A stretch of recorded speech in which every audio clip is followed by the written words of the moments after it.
What's really good? What's really good? What's really good? Welcome back to another Wednesday night with the Sanchez Show.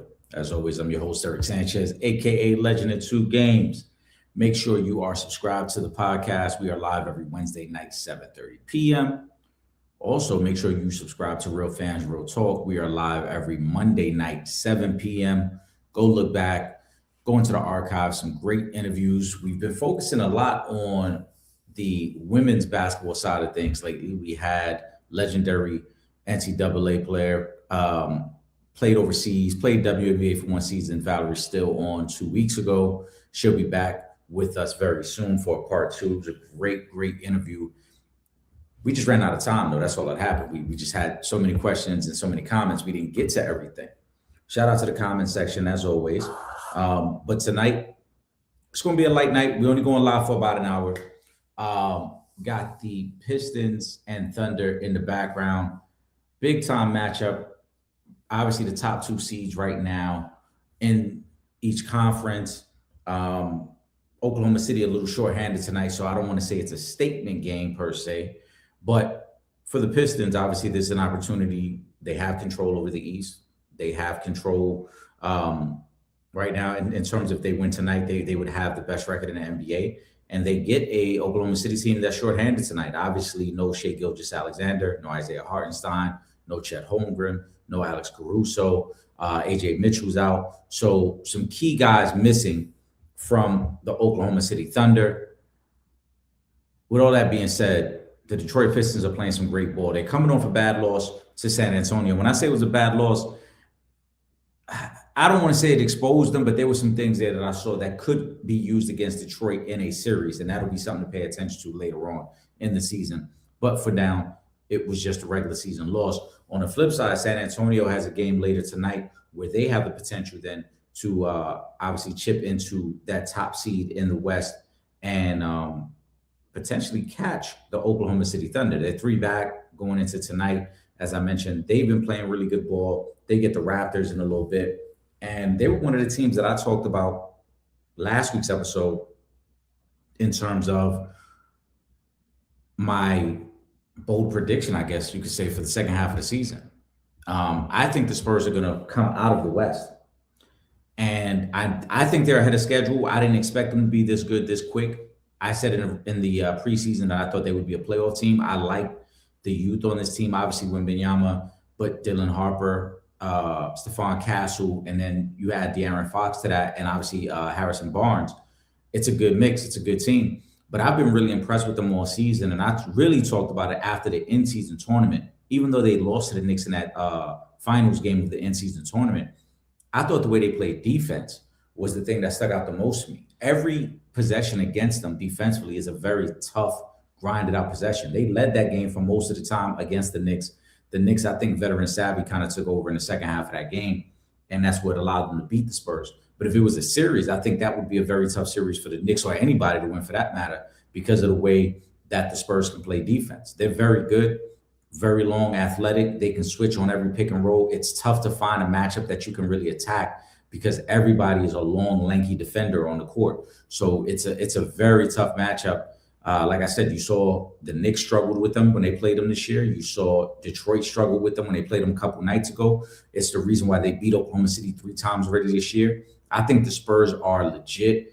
And if they go into the playoffs healthy, I think the Spurs are going to come out of the West. So it's been my bold prediction. Like I said, I've talked about it for months. I really like this team. They're really, really good, man. They're really, really good. On the flip side of that, I just mentioned the Knicks. Knicks, a bad loss last night in Cleveland. Am I concerned? A little bit. I'm not going to be as dramatic as some of these talking heads, procrastinators, whatever you want to call them, on some of these shows because now the cool thing to do is to say the most outlandish thing and be ready to jump off a bridge with every win or with every loss. I'm concerned about the Knicks' energy. Am I concerned that they lost to Cleveland? No. It was a regular season game. It was their third time they played Cleveland. Obviously, this was the first time they played Cleveland since the James Harden deal. But am I concerned? No. The Knicks last year, if we're going to really talk about it, the Knicks last year lost every game against Boston. I think they split against Cleveland during the season last year. They didn't have a winning record against the top four teams in each conference. Now, come playoff time, those things change, as I've said before, because when you can lock in on an opponent and lock in for a series, the way you approach those things is completely different. So I would not be overly concerned just yet. But what does concern me about the Knicks is their lack of energy. I just don't like their energy in a lot of these games. It's almost like they're going through the motions. Every time they play Detroit this year, Detroit has treated it as if it was an important game, if something of significance, where I feel like the Knicks have treated it kind of like, all right, we're just, okay, we're here to play, but it's not important to us. It's not that serious. I saw the same thing yesterday. They have moments where all they're doing is first person touch the ball is jacking up a shot. Their third quarter yesterday was disgusting.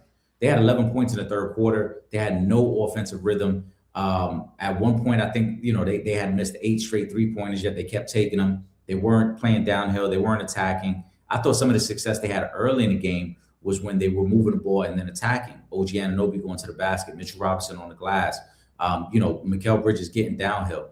And the Knicks, for whatever reason, still haven't really found the balance that they need to be a good team.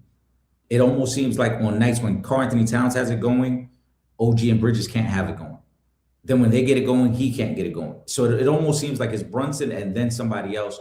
Also, I think one of the reasons Mike Brown has played Jose Alvarado so much is because he sees the issues with the energy. I think he's concerned with it as well. Since the All-Star break, yesterday was the first time Jordan Clarkson played. He brought him in at a point when they were already down 13 points yesterday. He's not trusting him off the bench for whatever reason. And I don't know if it's because maybe Clarkson isn't giving him enough defensive effort, or they just feel like they need more energy coming off their bench, because Sochan and Alvarado have played every game since they've been acquired from the Knicks. They've been like kind of his first two guys off the bench, of course, with Mitchell Robinson, who gets, a lot of the bench big minutes. But for whatever reason, Mike Brown is not trusting Jordan Clarkson the way he did earlier this season. And the reason you brought in Jordan Clarkson was to give you that offensive spark off the bench, was to be a guy who could be instant offense and kind of alleviate some of the pressure from Jalen Brunson, always having to create offense and always having to be the focal point of the offense. He hasn't trusted it. And so even some of the lineups, he's really trusted Brunson with Alvarado on the court for extended periods of time. He's gone with that very small backcourt, a backcourt that can be exploited, especially if Karl-Anthony Towns is on the floor, because now you got two small guys in your backcourt trying to defend, and then you have a liability in your big in Karl-Anthony Towns. But I think it's really because of the energy that Alvarado has been bringing. He likes it. He wants to stick with that. And so that's the part that's concerning me the most about the Knicks. They're going to be in the playoffs. They're going to be a top 4 seed. They're more than likely not going to be the number 1 seed. They're one good week away from being the 2 seed. They're one bad week away from being like the 5th seed in the East. So things are very tricky. It's a very flux situation in the East. But the Knicks are going to be there. The question is, are they going to have the energy? Do they really feel like they can just flip that switch? Because that's what I'm getting from them. They're giving off the impression that they could just flip the switch, get it going, and everything will be fine. I don't like it. I don't agree with that thinking, but it seems like that's the way they're approaching things. So we'll see. Like I mentioned, we're going to go live for about an hour tonight. We'll wrap up right at 8:30. So any questions, comments that comes through, we're going to get to that. Again, shout out to everybody in the comment section. It's a little light tonight, but shout out to Squeeze, shout out to Ron, shout out to Hoop Baller School, shout out to Hoop Central. We appreciate you guys. Shout out to Ron. Actually, we'll start with Squeeze. This is the first question of the night. So let's get to that. Too soon for the Lakers to hit panic button? No, it's not too soon, Squeeze. It is not too soon. The Lakers have real issues, and we've said this now for months. And when I say we, I mean all of us. Me, the comment section, other people that have been talking about the Lakers. This is a team that for that first 3 weeks, 4 weeks, it looked like they had developed a new identity with Luka and Austin Reeves leading the way. I think from a viewer perspective, from an analytical perspective, it made sense the way they were playing, the way they were able to maintain a pace that fit what they had on their team. Since LeBron has come back, they have not played well. It's no secret that there's been a lot of kind of infighting within the organization, within the team. We had moments earlier this year where LeBron stepped to the free throw line and take a technical foul shot when JJ Redick wanted Luka to take the shot. We heard the comments after yesterday's game. And so now they sit at the 6 seed. They 2 games up on Phoenix. It's getting a little tricky there. Shout out to my brother, Mr. Unpopular Opinions in the building, Will Gordon. Will, how you doing, bro? What they do, baby? How y'all feeling, man? What up? What's going on? What's good, bro? How's everything? It's another week trying to get through it. You know what I'm saying? No, What's up that's with a the fact. supporters? The supporters in the building tonight, or what's going on? We got a couple. It's a light night. We got a couple. Squeeze. I got Squeeze's question up on the board right now. Ron, I saw him in here. I saw a couple people popping in and out the live on Instagram as well. But All right. I'll leave Squeeze's question up in that. I was getting into this right here. Too soon for the Lakers did the panic button. What do you think? No, because I think they should be better than they are. I think we need to stop with the excuses for the Lakers. Um, the Luka trade happened a long time ago now. It's ancient history as far as in NBA years. And how long are we supposed to be waiting on this machine to stop going? Um, I still don't see chemistry on that team. I still don't see confident rotations in the lineup. I still feel like Coach what's his name? Pretty Boy is not really. I feel like he's a coach by X's and O's, but he's not a coach by managing the team. I don't think he has the power to manage the team, and we all know why. And I just think that until Luka is given the full keys to the offense, is given the show, is no longer sharing the marquee with a dude in my age range, then it's gonna be the same thing until they say, all right, it's all in on Luka and what we can do with Luka, around Luka. It's not gonna transpire. It's not gonna be something that's gonna equal playoff success. It's not gonna equal something that's what the Lakers as a franchise are used to with that caliber of players on the team. They're not used to middling, when you got those superstars on the team. So is it too soon to push the panic button? Absolutely not. They probably should have pushed it when LeBron played the sciatica game when the team was looking good, and then since the team was looking good, the sciatica all of a sudden was miraculously healed, and has not even been an issue since. Yeah, I wonder why that is. That's when they well, should have pushed the panic button. I don't think they should have pushed the panic button then. I think what they should have did was made it clear that we're moving forward without you, LeBron. And if you're going to be a part of this team, it's going to be under our terms and conditions, not yours. You're not going to dictate terms.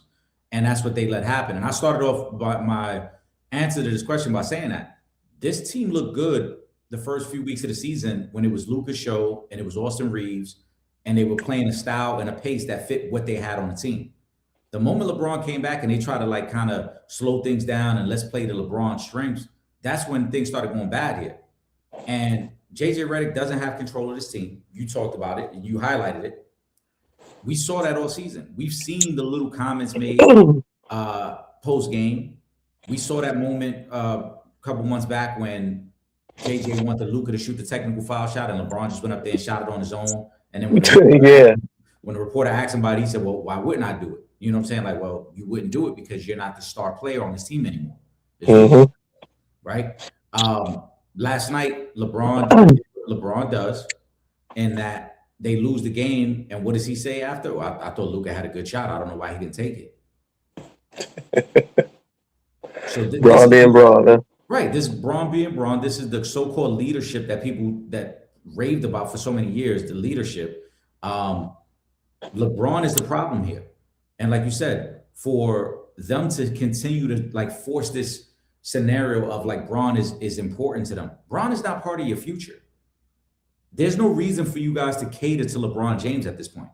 If it's better for LeBron James to come off the bench and play with the second unit, then bring him off the bench and that's it. If Luka's the star, if this is Luka's show, why are you still trying to find minutes for LeBron James and treat it as if like we've got to rest LeBron for the playoffs? We got to make sure he's right and ready to go. What you need to do is make sure Luka's comfortable with what's going on. Not if LeBron is comfortable, if LeBron is okay with the direction of the franchise. And this is why I said on Monday, when somebody had asked, do I think if this LeBron's last year? No, it's not LeBron's last year. LeBron is coming back next year, and he's going to hold the Lakers hostage until he makes his decision. The same way he did this offseason when he did that bullshit-ass Hennessy commercial. The same way that he's done for a couple years now, where he's flirted with the idea of, do I want to be here? Do I not want to be here? And the Lakers haven't put their foot down. I don't know why the Lakers ain't trade him 2 years ago.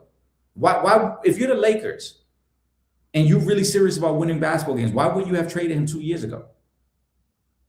Yeah, because I mean, and that's especially when his value was way more. Right. You could have got value for him. When you traded for Luka and you let it be known, hey, we're going in a different direction, right? We trade Anthony Davis, we're bringing in Luka. Obviously, it's Luka's show at this point. He's 26 years old. He's your all-star point guard. It's his show. And then it's like, but let's see what LeBron wants to do. Why? Why are we waiting to see what LeBron wants to do? It's no longer his show. It's Luka's show. And so, like you said, the trade, it's been over a year. They've done nothing to build the roster around Luka. What's your move? You traded for Luke Kennard at the trade deadline? That was your move? Yeah. So I 1000% agree with you, Will. Like this whole narrative of like, oh, they're taking this wait and see approach, or the fact that, and I said this on Monday, right? We still answering questions about LeBron because the Lakers won't put their foot down. Just put your foot down and say, yo, we moving forward. If you part of moving forward, then you got to do it the way we want to do it. Don't allow, he went into free agency, bro, opted into a one-year deal getting damn near $50 million a year, and then had the nerve to question why the team couldn't make any moves. He always, I mean, that's been him his whole career. He's always taking the maximum amount of money. Right. And then question why there wasn't 3 more max players on the team. Right. You know what I mean? Because the math don't math like that. Why aren't we making more moves? Like it makes no sense, bro. It makes no sense what's going on. So yes, squeeze. Long story short, they should have pressed the panic button. I think weeks ago, if not months ago, they went into the trade deadline. They didn't make any moves. To me, this is a wasted Luka year. It's a wasted year of Luka at this point. And in that that's how you got to look at it. Because when you look at the West, we know what OKC is. They already defending champs. Their future is bright. They're going to keep their team together for the next few years. You got that team in San Antonio that looks like they're a real threat to win it all real soon. You got Denver, who's already won a championship, and they're going to keep retooling around Joker. You got Minnesota with Ant-Man, and you know they're going to continue to be a contender. You got all these teams in the West, and if you're the Lakers, yeah, you traded for Luka. Luka is cool. It looks cool on paper, but you're not making no moves to win around him. So all it is just a franchise face on a team that, like this year, they're the 6th seed, and they're falling fast. They're only 2 games up on Phoenix to hold that 6th spot. By next week, by the time we record next week, the Lakers could be in a play-in spot. That's ridiculous. With the amount of talent on that team. Right. That's ridiculous. Their 2 best moves this offseason, their 2 best moves since they got Luka, I should say, has been signing DeAndre Ayton and getting Luke Kennard. That was their 2 moves. Shout out to Ron. He said, thoughts on the Clarissa Shields fights? I don't have many thoughts on it. I talked about it Monday. She was dominant. She's continued to be dominant. She's continued to be impressive. And the women's side of things in boxing doesn't have a contender for her. That's really what it comes down to, Ron. And I used the analogy on Monday that is similar to like Roy Jones in his prime, when there really was no one who could test the skills of Roy Jones. He just made everybody look really bad. None of those fights were close. And he didn't start having any close fights until he made what I feel like was the critical mistake in his career. He went up to light heavyweight. He won the light heavyweight championship. And then he weight drained himself to come down to fight Antonio Tarver. Before that Antonio Tarver fight, those 2 fights for that matter, there was not one time Roy Jones had ever had a close fight in his career. But the weight drain and the things that happened at that point changed everything for him. I think Clarissa's in the same spot. None of these fights are close. There hasn't been one person who's tested her in the ring because she's just that much more dominant than everybody else. The only fights Clarissa's losing right now is on social media. You know what I'm saying? Because some of the behavior on social media is a little wild. That's my only extent of knowledge on her, for real, for real. So I'm gonna just sit that one out. I feel you now. She's a great fighter. Great fighter. She truly is the best in the women's game right now. But like I said, it's not even close. The fact that people are even entertaining the idea of, oh, she should fight Layla Ali. Layla Ali been out the ring for over 10 years. And it's We like, want to see that though. well, for name, people were talking about just from the name perspective. Oh, it'll be Layla Ali. Layla Ali is like 52, 53 years old. That's what I'm saying. She hasn't fought in over 10 years. Why would Layla Ali taking on the best fighter in the women's sport right now be of any interest to anybody? I don't think anybody even wants to really see that. I mean, nobody yeah, I wants mean, not especially like pure boxing fans. nobody wants to see that. Nobody wants to see that. Well, it is combine time. The combine officially started. I'm throwing you a curveball because I know this wasn't on our agenda for today, but we talk football there pretty often. Early indications are that there may be 10 plus receivers taken in the first 2 rounds. It's one of the deeper positions in this draft. Do you expect the Chargers to go after a receiver in the draft, or do you think it's going to be free agency? I know Tyreek Hill is one of the guys top of your list, especially with the Mike McDaniels connection. Yeah, with Mike McDaniels, and then Mike McDaniels also brought over his own line coach from Miami too. For the Chargers, typically that's not under under a Harbaugh coached team. That's not really what we reach for early. I mean, if there's a stud out there, we got to go get him. But not in the first round. I can see maybe in the third.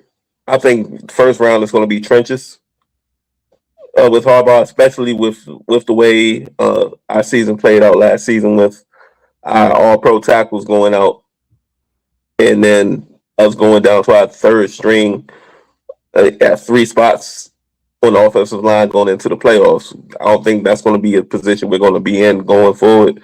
I think they're going to build from the inside out, just like Harbaugh always does. I think they're going to go offensive line and then probably edge, because edge rush is a question with Khalil Mack's contract, and Owe is a free agent as well. So I think unless there's a guy out there that just blows Mike McDaniel away, I don't see us going at receiver that early. But the position's so deep, I don't think we need to.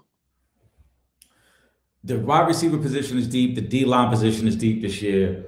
Like I said, there's rumors that there might be 4 D linemen taken in the top 10. It is the strongest position. I think that again, most experts feel it is the strongest position. So I think, and I agree with you, I think the Chargers probably won't go offense in the first round, but I do think they will address the receiver position at some point in this draft, because there's just too much talent at the receiver position. There's just too much. And the Chargers are in a position where Keenan came back as kind of a security blanket. And he wants to be back. He wants to be back, but I think you still need to find a long-term answer on the outside. Quentin Johnson has been inconsistent. And we joked about it one time, like I said, where I was like, I didn't know they had beef because obviously Jay Herbo stopped throwing to him late in the season. Now, I don't know if that was just he didn't trust him anymore, or maybe they just started falling in love with the tight end a little bit more. But they need to find a guy on the outside that they could trust a little bit more. Ladd is perfect in the slot. So you don't have to worry about addressing the slot. Ladd can stay in the slot, but you probably need that consistent playmaker on the outside. And I think that's why they will go after somebody in this draft. I've joked with you before. The organization is pretty cheap. I don't know. Maybe Tyreek is an option if the money's right, but I don't see them spending big money on a wide receiver. Well, I think one thing also you got to remember is, like you brought up Quentin and McConkey, but they went early on Trey Harris last year, and right. I think they still want to see what they got out of him. He showed a couple playmaking ability plays, but not enough. But he wasn't in the lineup enough too, which tells me Did they not trust him? Was he not see? Were they not seeing what they needed to see from him in practice? So I mean, do they want to give up on him right away? I don't think they do. That's why I don't think wide receiver is going to be top priority for them in the draft. I could see it being a day two or three priority, but definitely not day one. Yeah, that's why I said I don't think first round, just because there's too much talent on the D line everywhere. Like I said, they're projecting 4 in the top 10. They're talking about at least 7 or 8 D linemen in the top 25 of this draft. That's good. That's the strongest position everybody's evaluating. But second round, I think there's still a lot of value. There's a lot of great guys that's going to be available in the second round that the Chargers may target. Now, Trey Harris, like you said, that doesn't mean he's out. But I just don't think they'll pass up. There's, again, bro, Malachi Fields was one of the most impressive guys I saw at the Senior Bowl. And at 6'4", his playmaking ability, if he runs well at the combine, he's going to be somebody they pay attention to. I think Harbaugh is going to want to add to that position. That doesn't necessarily mean Trey is out, but I think he's going to want to add to that position and give them some more options. Because towards the end of last year, they were down on options. I know the O-line was banged up. I know the O-line was decimated by the time the playoffs started. But even as the season went on, it looked like they just didn't trust any of the options they had at receiver. It almost became solely a offense that was really targeting either Ladd or your tight end. Yes. And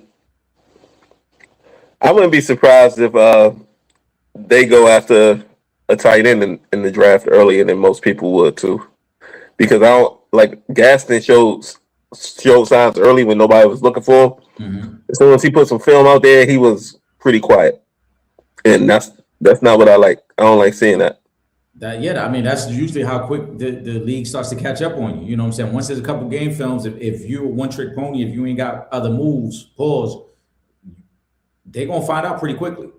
You get exposed pretty quickly. So that will be interesting to see. Let's see if they go another route there. Let's see. The comment section is light tonight, bro. So we're going to get into this topic.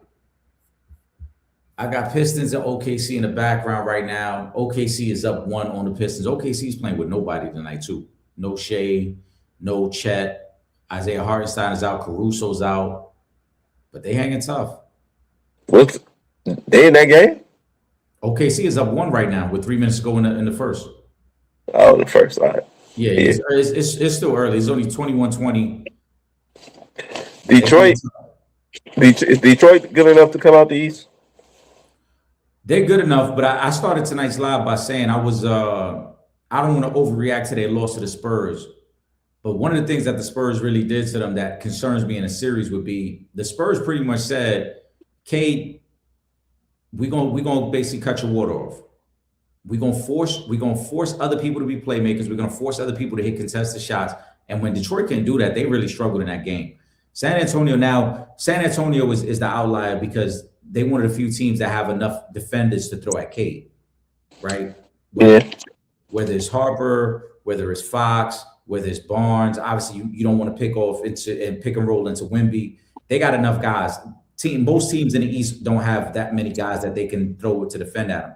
But what really concerned me in the series with them is going to be, can the supporting cast play good enough to win 4 games? Because who's the second best player? Jalen Duran?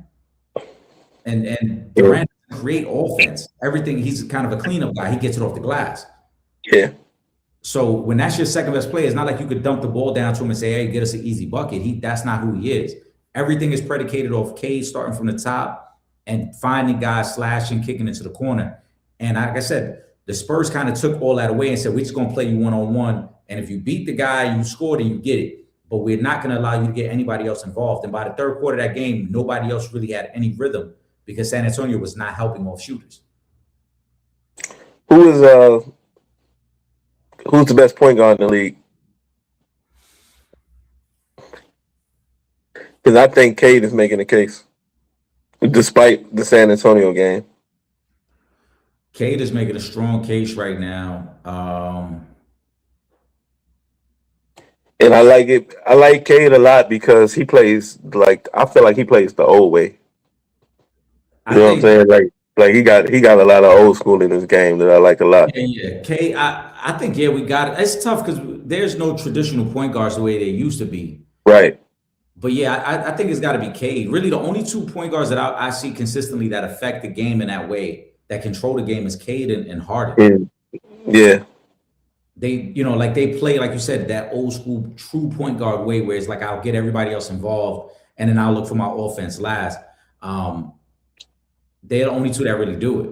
So I guess, yeah, you got to give the nod to Cade. Let me ask you, do you have Cade right now as a front runner for MVP? Ooh. If they come out the East, I mean, you know what? Because I think they are good enough to come out. So I probably do gotta say he's the MVP right now. With the lack of games played by the Joker, but Wemby, like every time he's on the floor, it's just like your jaw drops. You know what I'm saying? Like he's doing crazy things on the court. But I guess pound for pound, from the opening whistle to now, is consistency wise and where his team is, I gotta give it to Cade. It's going to be an interesting debate because Joker can only miss 2 more games, and then he'll be ineligible for the award. And I think he will Right. miss 2 more games because he don't care about it that much to where he needs it. Right. And I made the point on Monday that if you're Denver, you get to those last 2 weeks of the season, and let's say you're locked into the 3 seed or the 4 seed, where it's like we don't have much room to go up or down. There is no incentive to play your guys all the way through the end of the season, right? You'd rather have a healthy Joker than him be eligible for MVP. So you're not gonna care if he can't miss games. It's like, bro, we're probably gonna be the 3rd seed anyway. Let's start resting guys and get ready for the playoff run. I think it's really Cade or Jaylen Brown. If Jaylen Brown, let's do this because now we off script. If Jaylen Brown would have won MVP, how does that change the way we look at Jason Tatum? Because now Jaylen Brown would be regular season MVP, finals MVP, conference MVP. Man, he'd be.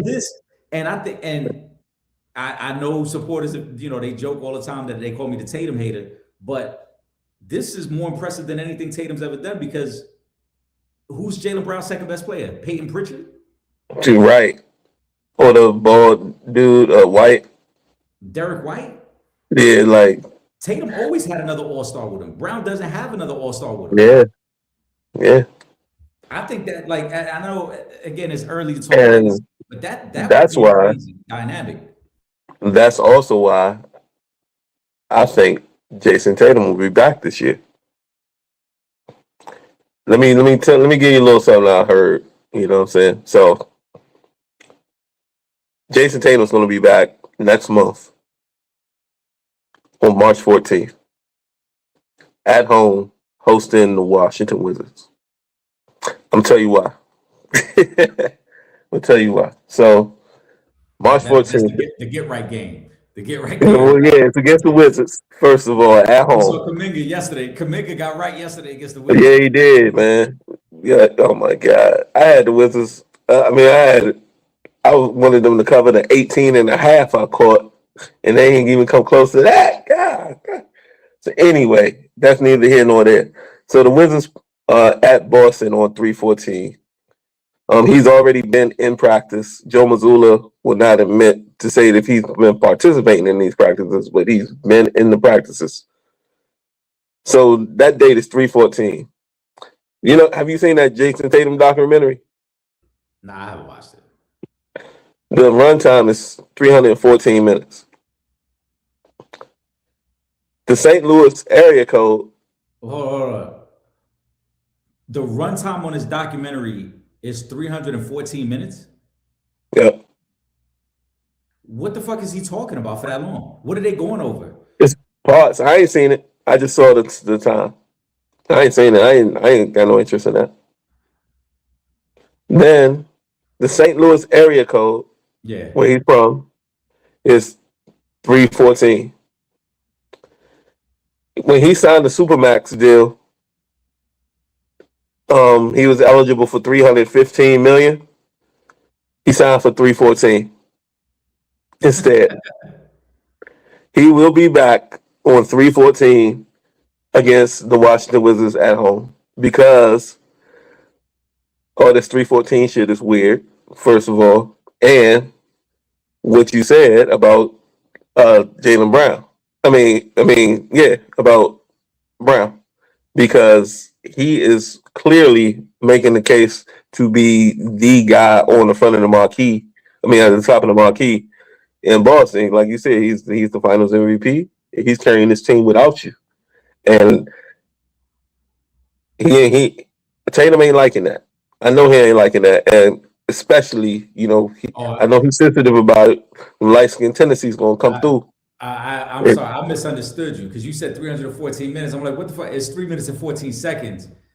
It threw me off because I'm like, what the hell is he my bad. about? My bad. That's why I was like, what the hell is he talking about for that long? Like, I had to look it up real quick. It's the my bad. But yeah, 314, all these 314s, I'm telling you, he gonna be in the lineup next month just to get right before the playoffs start. You know what I'm saying? Look out for that. It's just something to be aware of. I expect him to be back. You and I we had this conversation back and forth a couple weeks ago where my concern isn't him coming back. He's gonna come back. They want him to come back. Because if you're the Celtics, especially with as wide open as the East is right now, adding Jason Tatum, you got a legit shot to go to the finals this year. Right? So you want him back if he's healthy. My concern is the conversation we're having right now. Is he gonna come back and be willing to say, hey, Jaylen, you've been running the show as your team this year, bro. We taking your lead. Or is he gonna come back on this is what Kobe want me to do? Oh man, he better keep Kobe out his mouth, man. But like you said, right? He's watching this. We can't ignore the human element of it. He's watching this. He's seeing all the praise that Jaylen Brown's getting. He's seeing everything that's being said in Boston media. Because the Boston media is loving Jaylen Brown for the reason that we highlighted. Jaylen Brown's doing this with a lesser supporting cast than any other All-Star is doing it with. Yeah. There's no other All-Star who can say their second best player is just a good role player. Derek White is a good role player. Mm-hmm. Derek White ain't an All-Star. Derek White ain't a foundational piece that you build around. He's a good role player. Same thing with Peyton Pritchard. Peyton Pritchard really should be coming off the bench if they were healthy. If they had their first start, Peyton Pritchard wouldn't even start. Yep. So the Boston media and now the national media is starting to run with that narrative that, what Jaylen Brown is doing is really impressive. You're talking about a guy who's third in the league in scoring, right? One of the best efficiency players in the game, and then doing it on both sides of the court because he's averaging about 8 rebounds a game. He's averaging almost 6 assists a game. So he's heavily involved in everything they do. And they sitting right now as the number 2 seed in the East when most people thought they might even actually tank this year. And it shouldn't have taken this long for the league to recognize and for the media and everybody to recognize the way Jaylen Brown has been persevering this season. I feel like they don't give him his just due because of his political affiliations. Well, yes. I think a lot of that has to do with it, with why he's not being pumped up as a superstar. I mean, he's got everything going for him. He's got the market, he's got the franchise. You know what I'm saying? He's got the accolades. So he should be one of these guys, like when they do the promos for NBA games and whatnot, and they flash the players. I don't think I ever see him as one of the players that they flash up there. You know what I'm saying? And I think it's underlying reasons for that. But at the end of the day, when the record is what it is and the results are what they are, you can't deny it. But for so long, and now we're getting to the point of the season where they're like, all right, now we gotta acknowledge them. I guess we got to now. You know what I mean? Let's get down to the final stretch. Right. So they can't deny it anymore. Yeah, they can't ignore it anymore. Like you said, he's never. They'll put him on the still photos, like I think last night when I was watching the Knicks game, because tonight I believe Boston plays Denver. So when they highlight the marquee players going up against each other, they put his picture up. Oh yeah, for that. But I'm talking like in the montage, in the video montage, the video collage of like all stars and and the Right. face of the league. And like you said, a lot of that goes back to his political stance. A lot of that goes back to him being outspoken about things that are going on in the country. We know that affected him going to the Olympics. No matter how they try to downplay it, that played a factor in them not choosing him. Was that the only factor? I don't know if that was the only factor, but it was one of the factors. We know that because there's no way you could tell me that a guy who was the Finals MVP wouldn't get strong consideration to be on the team. Now, if he said he didn't want to be there, that's different. But you're telling me you chose other guys over the guy who was the Finals MVP? Nah, we know that played a factor in that. Yeah. But I do think, and that's going to be one of the most interesting dynamics to pay attention to the rest of the year. Because if Tatum comes back, is he willing to be the number 2? Is he willing to be Robin? Right. And that's the $1 million question for Boston. He's got to, though. And if he's willing to play that role, then they can run the East for a little hot minute. Unless Detroit, because Detroit for real is about a true second option away from being a real threat to me as far as like a championship team. I think they need one more guy. But if Tatum can accept that role, and that role is not going to be a role of a guy that's giving you 15, I'm still need 25 out you. Right. You know what I'm saying? But I don't need 25 shots. You know what I mean? I might need 17 shots out you. Can we keep it to that and still be efficient and effective? It's going to be the question. And that's going to be, like you said, efficient is the key word. That's going to be the part of it that's going to be the trickiest because he's going to have to play without the ball more. He's going to have to be a guy who does the intangibles now because most of the offense, yes, you're going to get shots and they will run offense for you. I'm not saying that you're just going to stand in the corner all day, but you're going to be in a situation where most of the offense is going through Jaylen Brown and you're going to have to play off of that. You're going to be the secondary option in a lot of these offensive looks. You're going to have to be the guy who might have to crash the boards a little bit more and get it off the glass. You're probably going to have to be a guy who's going to take on bigger defensive assignments now because if we're running most of it through Jaylen Brown, we probably need you to play the Scottie Pippen role a little bit more. You might have to take on a tough exactly. That's exactly what I was going to bring up with Scottie. Right. But the one thing he will have to do for it to work, and he's great at it with the ball in his hands, he's going to have to figure out how to do it without the ball in his hands. Right. I'm going to need you to keep getting to the free throw line. Because Jason Tatum gets to the free throw line at a high clip. I'm still need you to do that. Because if I'm getting 9 from you off the line, 9-10 from you off the line, then that efficiency that I'm looking for without you having to take a lot of shots, and you giving me 10 off the line every night, then you see what I'm saying? Then that makes everything else work. Yeah, Joe Mazzulla's gonna have to figure that out because it can work. It can definitely work. If both guys buy in and Joe Mazzulla figures out a way to stagger the minutes where Tatum still gets his moments of being the guy when Brown is off the floor, and then vice versa, you bring Brown back in as Tatum goes to the bench, and you kind of both give them their opportunity to be the guy. But in the last 6 minutes of the game, that's where the tough decision is going to have to be made. Yeah. And this is not to be biased. I'm just saying you gotta dance with the girl that you brought to the dance. Jaylen Brown has got you to this point right now. Absolutely. Without Tatum. Right. And then we gotta talk about the players that have left that were huge parts of that team. Right. Without Porzingis, without Al Horford, without the guard, Jrue Holiday. Right. You know what I'm saying? Like, man, like he's doing a lot. He's doing a lot, and he's really not getting the credit I think he deserves. That's why I said that he got to get it. This another part of this too, and this is why I say it's a unique situation because I can't think of a situation that we've ever seen like this, where there's been this shift in quote unquote power, right? Where it was the one guy who was viewed as the face, the one guy who you won a championship with, or at least had led you to a championship, I should say. And then it shifts to where the guy who was normally number 2 for all them years became number 1. We never had a scenario like that because when Kobe became number 1, Shaq was gone at that point, right? Mm-hmm. They moved on from Shaq to hand the keys to Kobe. But there's never been a scenario where your number 1 guy, who was the guy who had already led you to 1 finals, even though they lost to Golden State, he somehow loses that position to the number 2 guy because the number 2 guy sends him. I can't think of a scenario we've ever had that. No. So it's a lot. It's a lot there, man. Like I said, OKC, Detroit in the background. OKC is up 8 midway through the second quarter. They kind of following the blueprint that the Spurs used on the Pistons. Like I said, they just smothering Cade and saying, don't help off the shooters.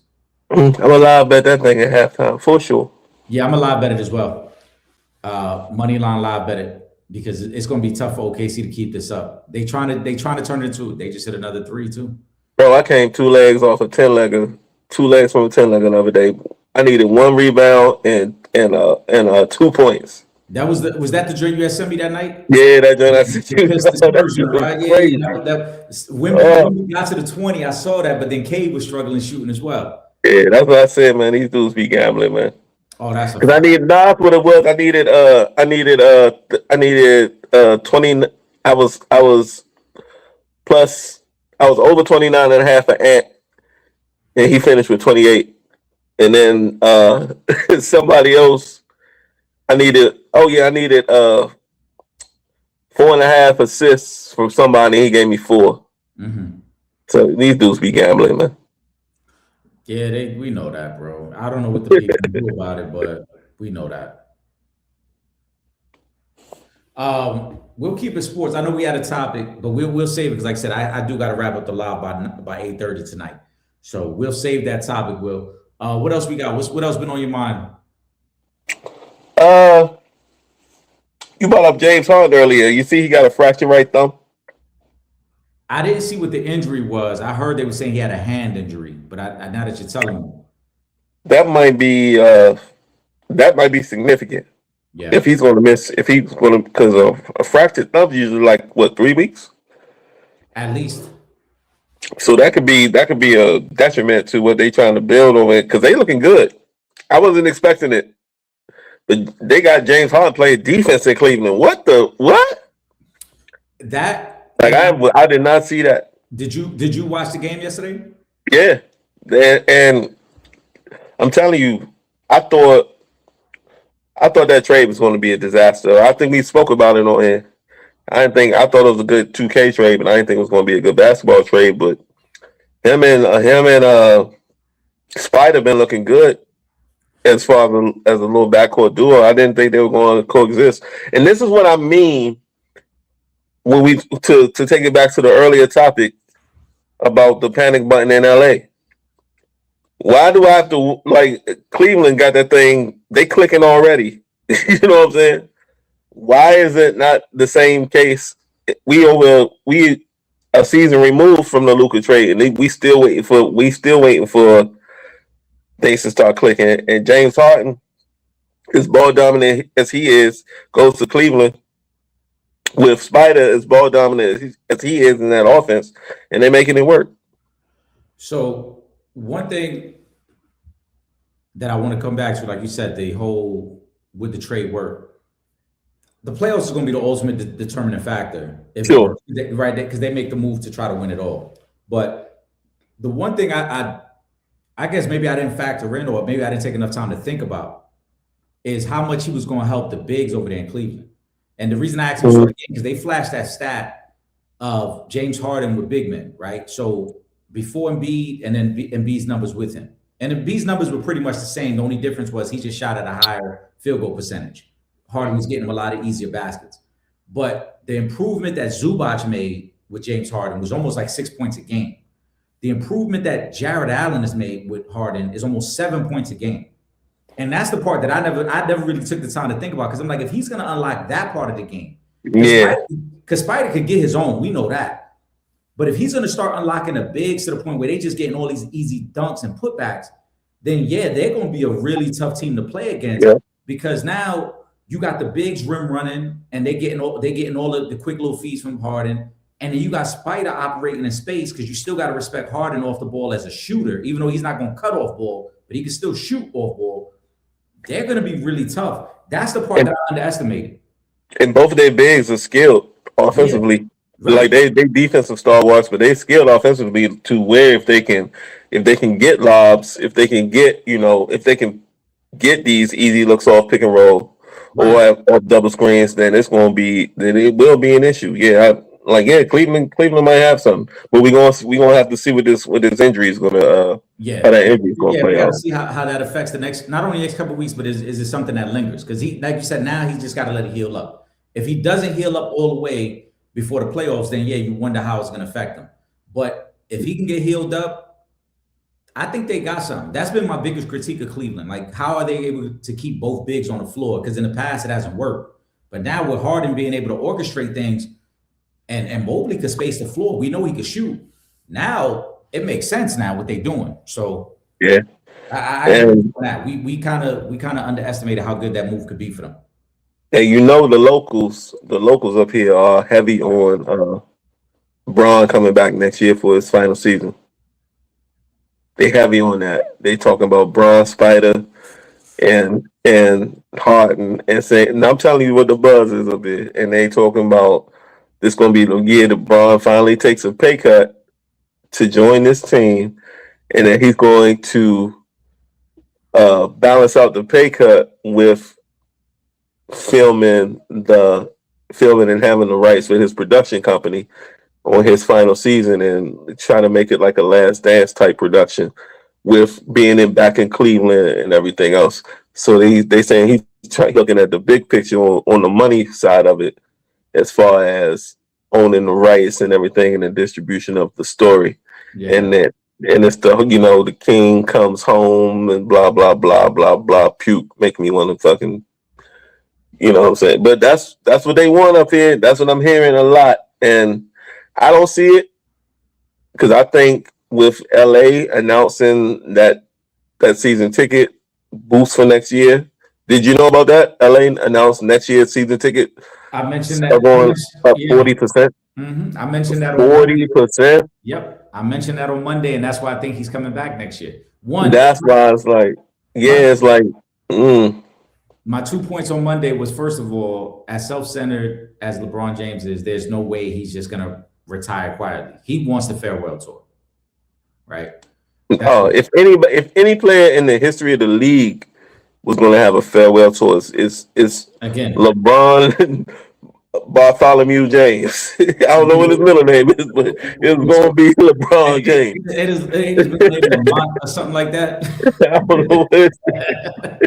But we're talking about the guy who's running around with a patch commemorating his own 23rd season. Yeah, his own patch. His own patch. Like he got the iron on joint. Like, matter of fact, he has the iron on logo joint. We need to make our own patch and just start wearing it on the podcast. Yeah. You know, but when they see the inside, I'll see you later. Yeah. You know what I'm saying? He definitely want to come back, and he wants to get his recognition. The Lakers boosting price, to me, it feels like there's already an agreement in place. It makes sense.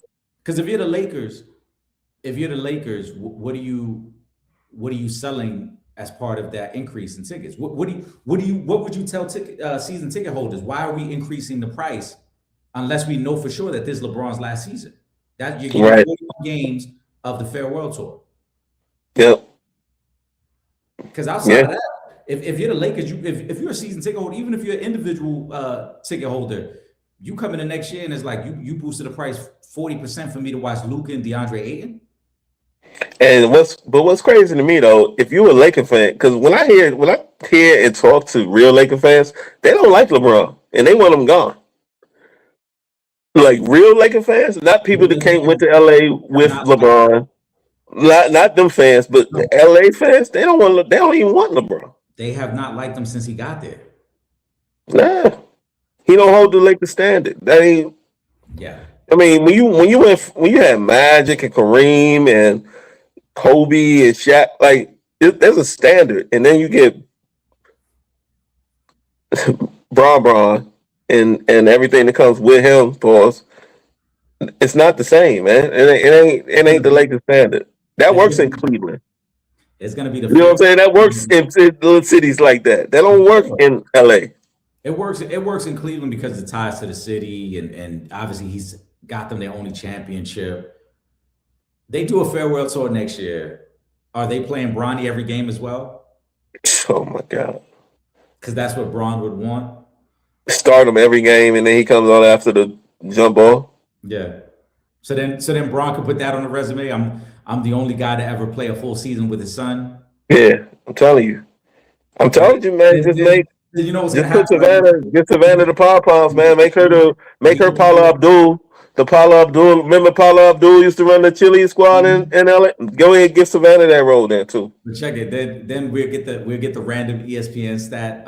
LeBron is the only NBA player to start 30 games with his son. Some bullshit like that. Some bullshit like that. Yeah, he's making up records. Right. You know what I'm saying? Most points in the game by a father-son duo ever. It'd be like 60 points, and Bron got 54 of them and shit. Like bullshit like that. Some bullshit like that. Oh man, yo, bro, give me a final thought, man. Let's wrap up on this week. Hey, I don't know if anybody, I don't usually do this, but State of the Union was last night. State of the lies. We're gonna go that direction as well. So yep. State of the lies, man. Pay attention, people. Get involved. And I'm not asking y'all to be, political geniuses ready to go on CNN or Mar or none of those shows like that. But be aware of what's going on and vote locally first. Like the national stuff is what's put in our face, but your local representatives are who represent you in those rooms. So vote locally, pay attention to what's going on, and they're playing in our face, man. And it's worse. It's what we talked about, the gambling. It's worse than these dudes gambling, man. They play our face and they tell us straight up, we taking your money. Yep. They don't even give us the hope that we think we can flip it to something. They just telling us straight up to our face, we taking your money, and smile. smile while we do it. Pay attention to what's going on locally, vote locally, and you know what I'm saying? Just be aware. You ain't gotta be expert, but be aware. I 1000% agree. I was gonna kind of go there as well. Since you already said it, I second that. But I'm also say this, man, for a long time, right? Will, you and I about the same age. I'm 42 years old. I'll be 47 next month, bro. For a long time in this country, you could put your political differences aside, right? You may have voted for a candidate. I voted for another candidate, but cool. We can put our political differences to the side and go about life. I feel like we've reached a point where we can no longer do that. Picking a side, you pick that side, and you got to stand on that decision. And the reason I say that is because I see a lot of backpedaling from people now with this whole, I didn't know this how it was going to be. Right. I didn't expect it to be this drastic. No, you knew this what it was going to be because he told you this what he was going to do. And Kamala warned you guys about what he was going to do. And the reason I say we can't allow people to backtrack, because that goes back to what you said. Now we're allowing people to play in our face, right? There are a lot of people who sided with bigotry, who sided with these open racists, who sided with these pedophiles, who are now trying to hide their hands as if like they didn't know how important and impactful their vote was. For this man to get up there yesterday, like I said, State of the Union, and be as divisive as he continues to be. Yep. There's no way you could expect anything positive to take place in this country when the guy who's supposed to be leading our country is that divisive. Everything is I did this. Look what I accomplished. Look what I've done. Go back through history. Go back and look at previous State of the Unions. Every other president has always made it a collective, what we have done as a country, why we're so great as a nation. And this individual is so arrogant and narcissistic that everything is about him. It has to be about him. We both got kids. He's everything we don't want our children to be. Absolutely. And I've said a million times, I've told people, aside from not liking the man, aside from all his bullshit, there's no way as a husband and as a father of two daughters that I could ever support what he stands for. This man is a rapist. He's a pedophile. It's been going on for quite some time, and people look the other way and made excuses for him. The same way they're making excuses for how divisive he is. The same way they're making excuses for the bigotry that takes place under his watch. Don't tell me he's not a racist when you got organizations like the Proud Boys and other racist groups who openly support you. And he has Right. He has sat there and he has sat there and openly taken their endorsement. So don't And tell me, said that they were good people. right. Don't sit there and tell me he's not when that's what he's done. So to your point, Will, I agree. We got to vote on a local level. And like I said, I think we as people listen, I truly believe lines have been drawn at this point. If that's what you supported, stand on that side. Yep. Don't circle back. Don't try to play the friendly role. Don't try to act, because there's far too many people that's impacted by what's going on. That's starting at the top. That's starting in that office. To now, I didn't know it was going to be like this. We don't want to hear that no more. We don't want to hear we didn't know it was going to be like that. We don't want to hear that. You didn't care what it was going to be like as long as you didn't vote for the black lady. Right. You didn't exactly. You didn't care what the repercussions were going to be. You just didn't want it to be the black woman.